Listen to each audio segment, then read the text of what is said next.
Latvijā ir ļoti daudz skaistu atpūtas vietu, parku, mežu, tomēr dažreiz pēc brīvdienām tās mēdz izskatīties pēc izgāstuvēm. Mēs varam labāk. Atstāt atkritumu kalnus nav tikai vecmodīgi, tas ir arī vienkārši neizdevīgi. Gudrs pikniks sākās jau mājās. Tādēļ es padalīšos ar 3 vienkāršiem, bet ļoti noderīgiem pamatprincipiem.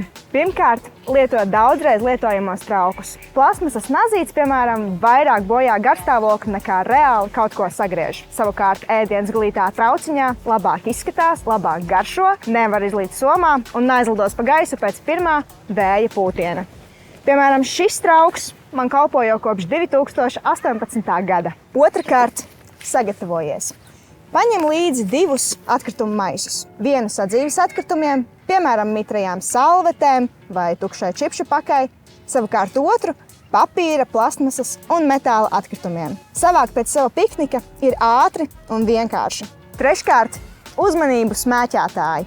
Nemet izsmēķus zemē. Viens izsmēķis nav tikai papīrs, tā ir mikroplasmasa. Un tā nonākot dabā, tā tur paliek gadiem ilgi. Turklāt pēc tam nonāk atpakaļ pie mums mūsu pašu pārtikā. Ieliec izsmēķus maisiņā, pudelē vai trauciņā un dodoties mājup izmet pie sadzīves atkritumiem. Pēc piknika paskaties arī apkārt, jo zelta likums ir pavisam vienkāršs. Ko atnesi, to arī aiznes. Un ja pa ceļam redz arī kādu citu pudeli, paņem līdzi arī to, jo mēs to varam. Vairāk noderīgas padomas meklē mājaslapā www.videspratība.lv.